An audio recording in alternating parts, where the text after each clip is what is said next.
Hey guys, welcome to yet another episode of the Sauce With Osi. Make sure you follow on YouTube, that's the Sauce With Osi, and also on social media at Osi Swap. You get to figure out everything I've been up to, off and on the camera. All right, so we have a very special guest, on the hot seat today. So, ladies and gentlemen, this is Laycon. How you doing, my man?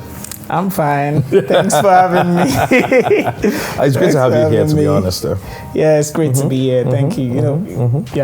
We have a lot of shared history together, myself and you. Yes, we do. Yeah, aside Big Brother, aside the music. We did business together last year. Yes. That's Icons Fest. Very, how would I put it right now? I think it's one of the things that have stressed me the most, to be honest. Like, it tested me on all sides, to be honest. At a point in time, I was like, I don't think we should. I was talking to my partner and I was like, I don't think we should do it again, and everything. Oh, at what point was that? When I was in the UK? Yeah, to be honest, yeah. So we'll get there, though. We'll get there. So I want to see a very interesting character. Just before you went into the house, I won't lie, though. When you go into the Big Brother house, I remember you wore that very unique jacket. Yeah, the one with the lights. Light one. Do you know the funny thing is there was an encounter with you before the Big Brother? Really? Where? Yes, tennis concert. Are you kidding? I remember now. I performed that tennis concert. Oh yeah, I remember now. Hope I was a nice person that day. Yeah, I mean you gave one unknown guy an opportunity to climb the perform, stage. right? Yeah, so that was and great. You did, yeah. Yeah, I performed. Then just before Big Brother, you already released the song with Chinkoeko and Reminisce. Yes. Yeah. Then I remember how that song took off, especially on the first night that you were in, and everybody was like, okay, it's like a talented artist. I know you. I think we should hitch our wagon behind Laycon and all of that and everything. So when you did that, I was like, okay, the guy with the lights. So let's see. And you were in there. But one thing I really loved about your character on Big Brother was how unapologetic you were, as regards who you liked and how you carried yourself and everything.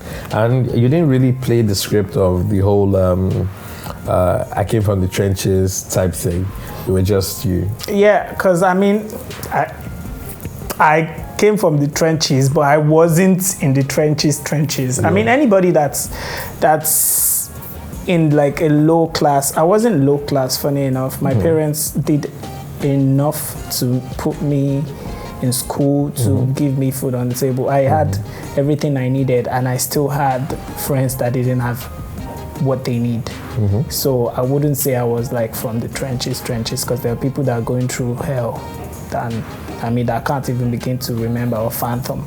So I wouldn't say I came from the trenches, but I've experienced things and I've seen people experience things. So I can relate to some things, but I can't relate to some things. So there's that I came from the trenches thing. Maybe I did, or maybe I know people that came from the trenches, but last, I'm just a guy that can relate with everybody from every class. I agree with that. Then, BBnaija happened, then post Big Brother. I say this every time, especially on the radio, how I think Big Brother Nigeria is like a poison chalice. A poison chalice being, I think it gives way more than it takes. No, sorry, it takes way more than it gives. Oh, okay. Yeah, because it gives you the platform, gives you the opportunity for you to be able to become a superstar, become a celebrity, and live your dream. But when you now look at what it takes, because a lot of people now have to benchmark their lives towards what their fans believe that they should be doing. We're having fan bases, making up gifts when we don't even know what is real or what is true anymore. And we have people who are they can't be themselves anymore because they're trying to live this altered and this social media version of themselves. Yeah, first off, it's you. It's a you thing. It's a you thing. Yeah, Big Brother is a double-edged sword, like anything else. But what I think is, it gives you fame. It gives you see finish. Yeah. When you say see finish, how do you mean? Because people watch you, people watch your flaws, people watch you make mistakes, people feel, and the thing about human beings is they have an idea of how other people should live their lives rather than themselves. Like, I can tell you things that are wrong with what you are doing, but I can't see what is wrong with yourself. Because I have refused to ask myself important questions and give myself honest answers. So I think that thing is that people watch you do those things on TV and they feel like they know you. It's just 3 months. Come on. After that, there's more years to. Before that, so I think, yes, a double-edged sword. But then it gives you fame. It gives you fame to do what? What do you want to do? Before you went there, what were you? What did you want to become? Yeah. And then when you get the fame or whatever reason it is you go into Big Brother. Because that's the thing, people come to meet me and say, hey, can you advise me? I want to go for Big Brother. Why do you want to go? That's the first question. Why? I think to be famous for what? Well, I think we have I don't even know how to define it right now, but we have a fame obsession. We have a fame obsession in Nigeria. In the world, I think, really. In the world. Yeah, and people want to do things because they want to be famous just because of being famous. But that doesn't make any sense because fame comes with responsibilities. You have an obligation now. You're a public figure. You have to comport yourself in some things. And if it's not you as a person, like me, I didn't go into the house to pretend. So right now, I come outside and I do what I did when I was there because that's me. The only thing is I might probably be an upgraded version of that myself because now I have money and all these things. So like your core self is still your core self. You still don't lose the essence of who you are. And that's fame amplifies you to the world. People get to see you. That's what fame does. Fame is like you had 10,000 audience before. Now you have 1 million audience, but still you still have to send the message or the philosophy that you believe in. You still have to live your life. Yeah. But just on a larger scale now, if you have 10,000 people liking you before, you have 1 million people. If you have 10,000 people hating you before, you probably have like 100,000 people. So it's the same thing. It's just you. Now you still go Big Brother. Now you go still come up for Big Brother, continue your life. I agree. So, intersecting dating and relationships, especially after Big Brother, winning all that money, and all of that. How's that been for you, though? Have you been able to find love, or did you keep? There were rumors that you had a girlfriend for Big Brother. Yeah, I did. Okay, what happened to that relationship? We broke up. Why? Because the dick was too big. I mean, it was never an issue. Oh, wow. Okay. But yeah, I mean, there was this whole, on my reality show, if you watch my reality show, you actually get the reason because the whole thing was too much for her. Okay. And me, myself, I was trying to navigate. At that point, I was only focused on one thing, trying to maximize as much as I could from the Big Brother thing. Yeah, so that's that. But after that, I've been in a relationship with a couple of public figures. Public figures? Yeah, but it was on a low. Really? So when you say public figures, like actresses? Yeah. Okay. An actress and yeah. And like a rapper, another rapper like yourself? No. Okay, no. like an actress. You like actresses? No, not that. Okay. I don't like. It's not like there's a category of people that say, "Oh, this is what I'm going to go and like now." I just like the person that I like, and yeah, it happens. I've been in relationship with like 3 public figures. Oh, okay. And you kept it very on the. Don't worry, Why? What you mean? No, why? because I feel like when you're in a relationship with somebody, there's always that you wanna, just you wanna publicly. Let the world know. No, not letting the world know. Just like maybe you take a picture, you want them to be in the picture, or you're putting something on your stories, you want them to be there, or just sharing because. Yeah. I mean, we make videos. I've made videos with my exes. Really? Yeah, I made videos with my exes, but I feel like I don't see the need to post that thing if I'm not trying to send a message to anyone. Yeah, first off, because what I believe is I keep the things very important to me very private. I mean, everything about me. Like you can Google my age, you can Google where I lived, you can Google what I'm doing, what my business is, but you can't Google my mom. You can't Google the person I love or I care about. That's very important to me because people can influence what you're doing if you're not careful. And me, I'm just like, I really don't want to test my strength against people's opinion. I just prefer the important things in my life. They're not out there for people to see. Me, I'm here. Don't worry, you can say whatever you want about me. Let them focus yeah, but on, my relationships that I hold sacred. It's the same thing. I can have a kid today and nobody will know. Honestly, that's just me. That's how I've always lived my life. Yeah, but do you want to have a kid like now? Yeah, why not? Why not? I mean, I'm like a grown man, right? I honestly don't think I can. I'm going to be, I don't know, honestly, because I'm dealing with my dog and it's a lot. It's a lot, okay. Yeah, I can give dog away, by the way, but I can't give kid away. Yeah, so you have to. But at the point, I would want to have a child. Kids, right? I want to have kids. Okay. I want to take care of them. I want to I want to groom somebody, not try and make them be me, but just try and make them live their life and be happy. So sometime in 2021, I've known Gomez as your partner for 10 years, more than 10 years. I was in uni, It used to be at 51, that street in Yaba. Simpson Street, 51 Simpson That's Street. Night House. That's how far back I know I've known Gomez. He used to be called Othello, OT.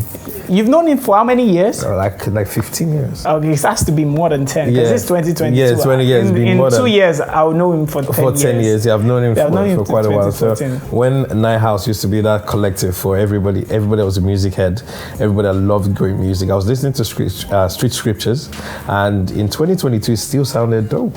Looking at what Rugba and, Gomez and everybody that was in the collective, what they were able to put together and everything. So we had a conversation, and I was like, okay, there's possibility that we could do a concert, because I run a company that does concerts on the side. We did Teddy in 2019 that you performed at. In 2020, we couldn't do anything based off COVID. Then we were like, okay, Laycon, and I won't lie, I wasn't even sold on it, because in my mind was, we would do a hotel. How are we going to fill up a hotel? How are we going to do Laycon? It has a handful of songs, and Gomez was like, you don't know icons and everything. Then conversation, elevated, and that happened. So for you at the time, when the proposal was dropped on your desk and says, okay, we are doing a concert, how did you take it? How did that make you feel? I mean, honestly, it was a big deal for me. And first off, I really appreciate the fact that you guys took a chance on Laycon, because that's the thing. You don't know until you do. True. And me, I wasn't even particular about the fact that people would come. I knew people were going to come. I was so certain about that. I was just so particular about the performance that I was going to give. I was so hell-bent on the fact that I needed to do a rehearsals and everything. So when I first saw it, I was like, yeah, this is an opportunity for me to explore and just build some sort of stage presence and perform in ways that a lot of people are going to talk about. So that was it for me. That was the paramount thing in my mind.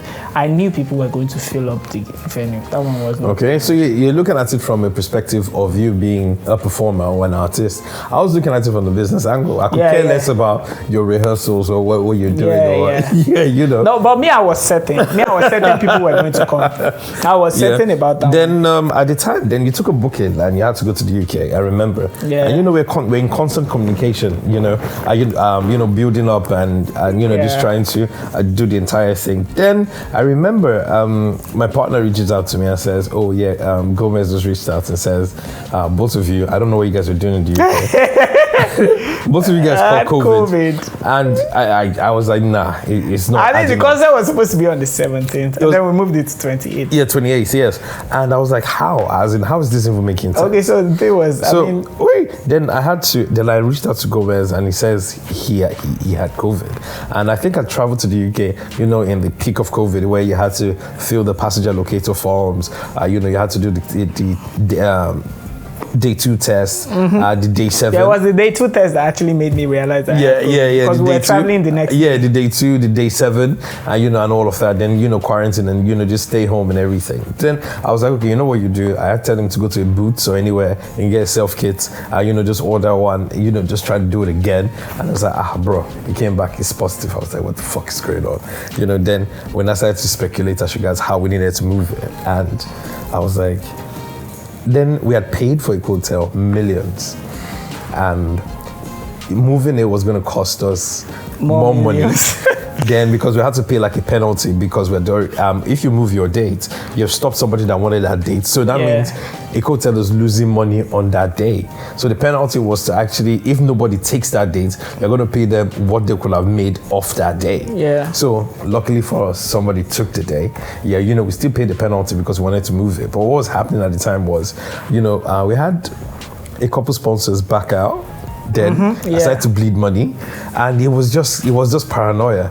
Then I was like, okay, nobody needs to know that Laycon had COVID. Yeah, Then definitely. I remember I was the one that crafted the press release, and I was like, oh, how does this look? What do you guys think and everything? So you were stuck in the UK then, because when you had COVID, you had to quarantine for 10 days. 10 days. Yeah. Then wait for a negative test before you'll be allowed on the flight. Yeah. So how was that making you feel at the time? Oh, you're going to make me have to relieve this. Yeah. Okay, so I was first off sad that I wouldn't be able to. I thought that was like it, because for me, in like a lot of people traveled for the concerts. So in my mind, I was first off disappointed that people are going to have to like Cancel. Yeah, that kind of thing. And then some people had already booked tickets to come on the 17th. And then you remember that Boris Johnson banned Nigeria. He banned Nigeria or something. Oh yeah, there was one funny ban at the time, right? Yeah, exactly. I remember. So that messed up a lot of people's travel plans as well. But then looking at it, because I feel like after we now moved the date, a lot of people were now able. He now lifted the ban after we moved the date. He lifted the ban. More people were now able to travel. And I still also remember that we were supposed to use 3,000 capacity, not 6,000. But the day before, Burna had a concert. Then the next day, there was supposed to be another concert. And it was the same people same organizing. Yeah. So we had to use Burna's stage, yeah, I remember. And his lights. But they couldn't allow us use 3,000. So they opened the whole hall. Yeah. So there was a lot of. First off, when we had to move, I was sad, definitely. I was really unhappy. Because first off, the COVID thing, I wasn't having symptoms. I was fine. So I was just seated in London doing nothing. I couldn't go out. We did multiple tests and it just kept coming back as, positive. 3 days before the 10th day, came back negative. The next day came back negative, came back negative. We just have to still chill before we leave. I know. But it was sad for me because I missed a lot of shows. There were a lot of shows that you couldn't take. That you couldn't take, and you had to refund to as well. Yeah, I remember. But I think for me though, I think it just gave me a better insight and understanding of how your team works, how they communicated properly, how everybody was open as regards the situation, and how we were able to keep the information in house. Yeah, exactly. It didn't go out. Nothing. A lot of people had no idea. Nobody knew what was going on at the time, and a lot of people also said that moving it or the postponement was almost like a blessing in disguise, because we were like, okay, it gave them ample opportunity to be able to put together money and be able to just attend to as well. Yeah. And we saw bus rides from out of state. People came from Ogun State. People came from Ibadan. I'll tell you a story about a kid I met after the concert that ended. I was at the foyer, and a kid walked up to me and says, "Oh, am I part of the organizers that you see me walking around all night?" I was like, "Oh yeah." Then he was like, "Oh, he just wants to thank me." This was like 5 a.m. because when we ended at about 3, they couldn't leave. They had to wait till buses started running, and he says this was that he had to put together the 10K he paid, and this was the first time he has ever been in a hotel. I remember then we had a drink sponsor. Then he was like, "Oh, can he take this?" I was like, "Hey, please go ahead." Then when he walked out, I remember just sitting there, just looking at him, and I just felt fulfilled in a way, because I was like, I made that guy.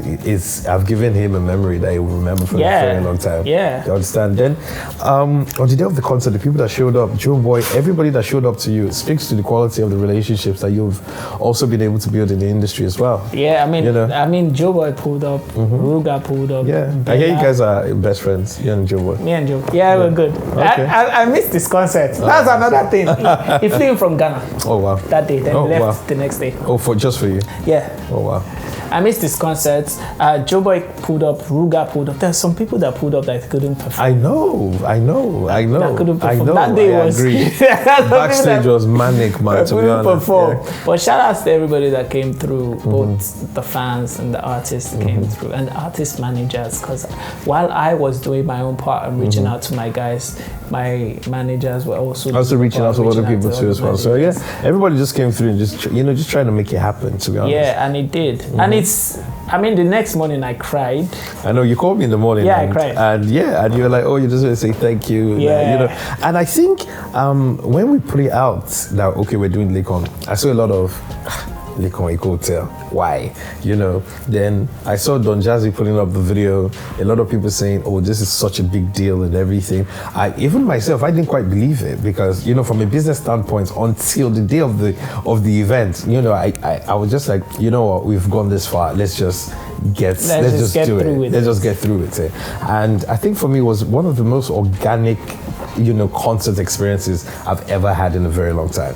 They sang, all the songs, and they stayed till the end. And they were ready to stay. Stay But longer. the thing, do you know I keep remembering that. Remember, there was another show after. And they had to set up. So we had to finish. We had to finish earlier than normal. I remember. And that was the same day Bado and Fino were having that concert. Yes, at Eco Atlantic. So it was a big deal for me because I'm not going to lie. I wanted to go for Bado's show. I was like, I wanted to go. But the way mine turned out, it was like, I'm just grateful. That's it. Because I thought about a lot of things after the next day. And I'm like, I had to eat. That was the first time in a while that I cried. Even when I won Big Brother, I did not cry. You didn't cry, right? I did not cry. And I know a lot of people say I'm not emotional or I'm not in tune with my feelings, but that's not. Well, are you though? Are you an emotional guy?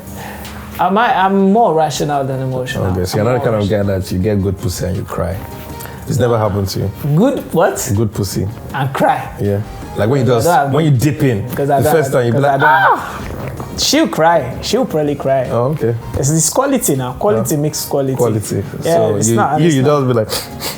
I don't cry. There's nothing to cry, but I'm the consoler. I console. Oh, you console? Okay, I got the shoulder for you to rest on. Starboy consoler. Yeah. I'm a consoler. Yeah. Then post Icons Fest, so you perform at Nuga Games also in Unilag. Yeah. And all of that. In Unilag. How was that for you though? It was almost like homecoming. Like performing honestly, it was crazy because because I was always thinking, I was supposed to have a campus tour 2022. I was supposed to have a campus tour 2022, but has to strike and all. Yeah. So having the opportunity to go to Unilag to perform for Nuga Games, it was actually fun. It was awesome because even the torch, there was this torch thing that they used. So I had to do that. Yeah. And I was happy to do it, but going back there to perform it was fun for me. Okay. I had fun. Yeah. I'm still going back there. I know. Still definitely. What hostel did you stay when you were in Unilag? Did you stay on campus? I stayed in Shoda Inde. I stayed in Biobaku. I know Shoda Inde, the one near New Hall. That's near. This would be a popular place. I used to go to when I was still in uni. Huskies. I can't remember. Yes. Huskies, right? Yes. Yeah, that's where you see all the fine babes that used to be at Huskies. The funny thing is, there's fine babes everywhere in Unilag. Yeah, no, Yem, all those places. Everywhere. Even because I stayed in Biobaku, so that's close to the gate. I stayed in Shoda Inde, then I stayed in Jaja, and I stayed in Marire for 4 years. So you're on campus all your 4 years? I've been a good student. There was one thing we did in year 3 that they gave the best students some hostels. But then again, I had my godmother close to the school, so I was staying. So I was just shuttling. Whenever it was exam period, though, I go to school. You just go to school, okay. After exams, I go back home.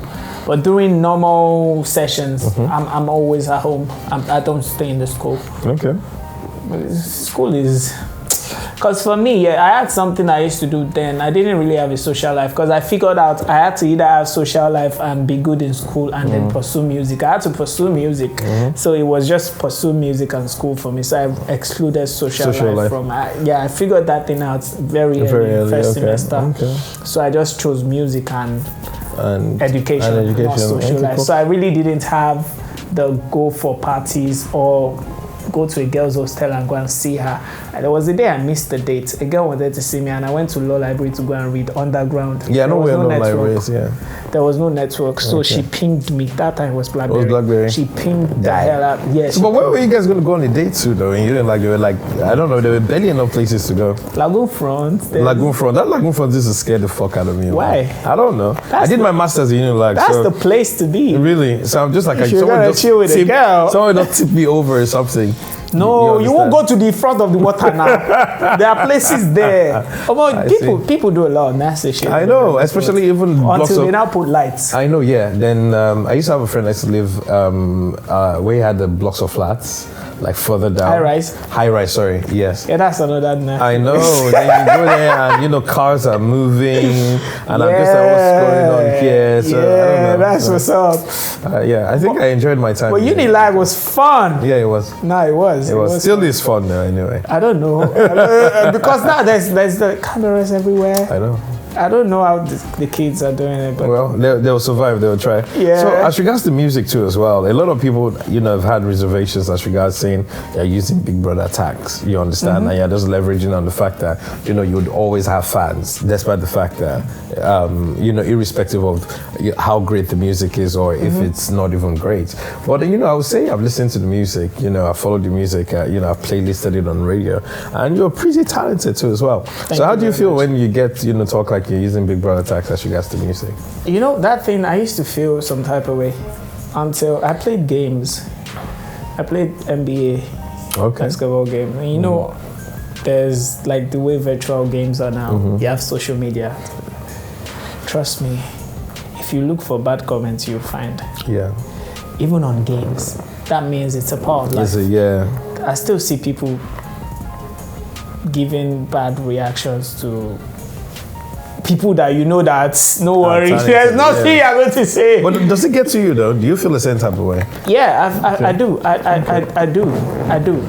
But right now, though, I've realized that that's my realization now for the fact that I've grown. I mean, it's an experience and I've experienced it. I appreciate the fact that the world is diverse and the world is liberal in such a way that you can have an opinion and other people can have another opinion. And it's okay. And it's fine. Yes, it's fine. It's fine to have differing opinions because as long as you don't come to meet me in person to talk to me, because there's people that's going to... Yeah. Shouts to Akoni. There's people that's going to... But in real life, I'm happy. I derive joy from what I'm doing. And I see people derive joy from because I met somebody at Teslim. And this guy was crying. It's a guy, not a girl. I mean, I've met girls. Girls are crying. There was a girl I went for a show one time and I gave her my glasses. And then some guys beat her up and they collected it from her. Wow. That was it really made me feel some type of way. But then again, the guys now made a video that they were boasting that they collected the glass. They have Laycon's glass with them. They collected it from a girl. And that's just something that people derive joy from what you do. Or just, even if it's, you watched me as a person and you derive joy from my personality, or you've learned something, I've changed your life in a way or another. And when you say the music isn't great, it's fine, but there's people that you say their music is great based on the fact that they won some type of award. And then that award now comes to meet me and say, we love your music, come and perform it for us. Or we love you, come and be a member of our academy and start dictating the people that or start voting for the people that will win the awards. Because I'm a recording academy member now. If the recording academy can come and say, you're going to be our member, we like what you do, we want to work with you. If somebody like AQ, one of the best rappers in Nigeria right now, and say, I like what you do, let's work together. If I'm working with somebody and I'm getting validation from somebody like MI, and really, honestly, it's just... I guess. That's enough for me, because these were people that I look up to, these were things that I couldn't conceive that I might probably experience. Okay, great. But I'm happy with where I'm at. And I'm dropping a project soon. And I'm happy with the growth that I've experienced. And the progression that you've experienced. Oh, exactly. Great. So are you into movies too as well? Like Nigerian movies too? I've been approached, but I keep saying no. Oh, okay, why? Because you can't do everything. I know. So who's your favorite, like maybe actor or actress? Actor in Nigeria. Yeah. Why are you trying to get? I see this guy. No, not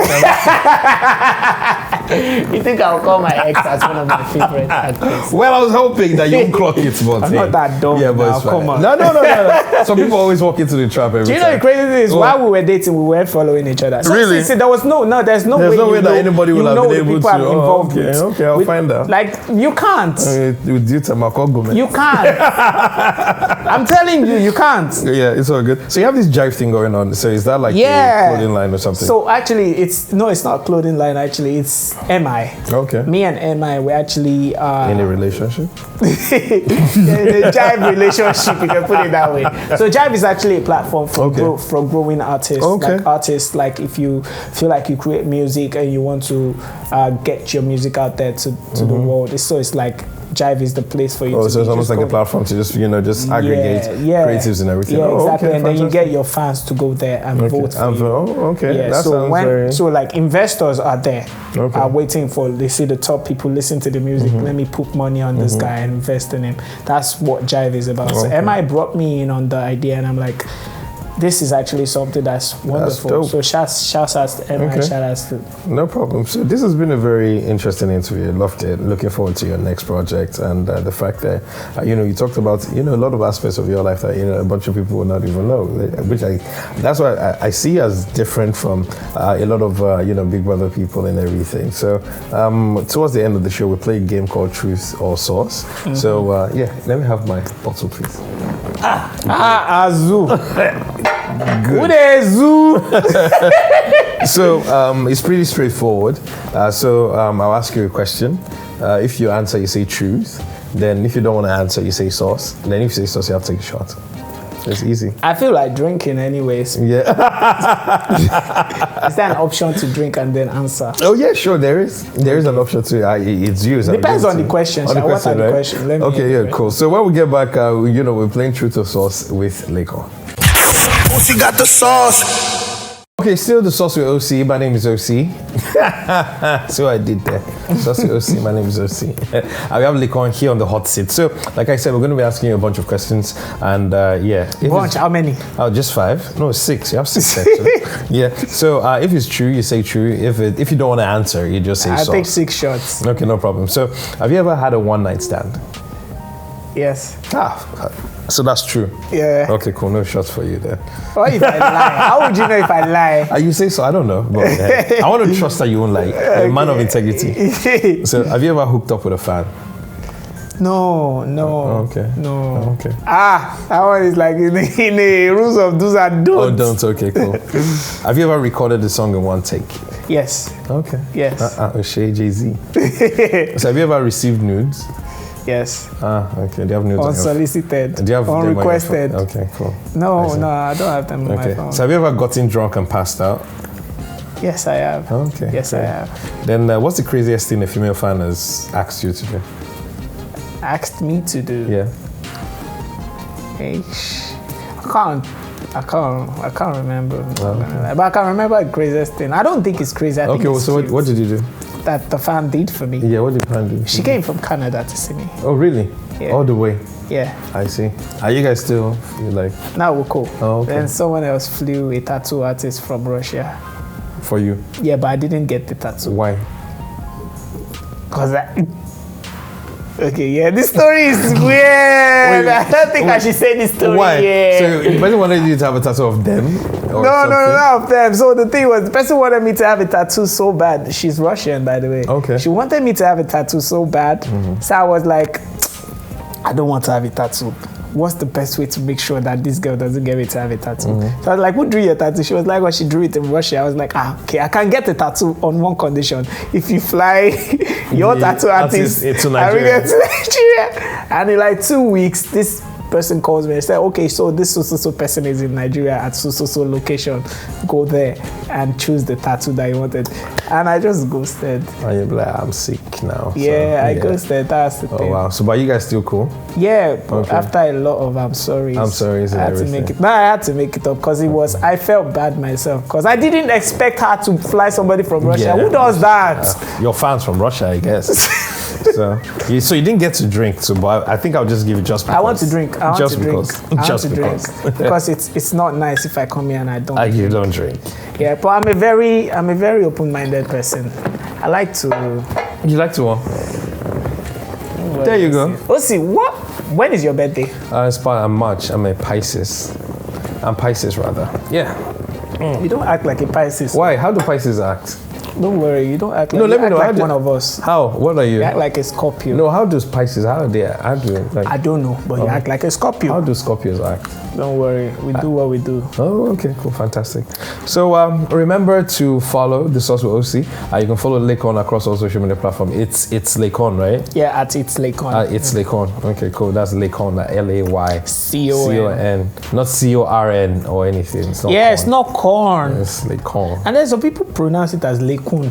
Laycon. I never see people pronounce CON as con. You never know. You never know. So it's at OC Suave across all social media platforms. And so remember, subscribe, follow the channel. It's the Sauce with OC. So till I come your way again, remember to stay saucy. And also, you never know who else will be sitting right here answering all my questions and having this very engaging conversation. So, Laycon, thank you so much. I'm sure the icons will have something to feast on when this eventually comes out. They definitely would. Yeah. Okay. Thank you so much. No, anytime, my brother. Anytime. Yeah. All right, so that's it for me, though. Keep being saucy and adios. Osi got the sauce.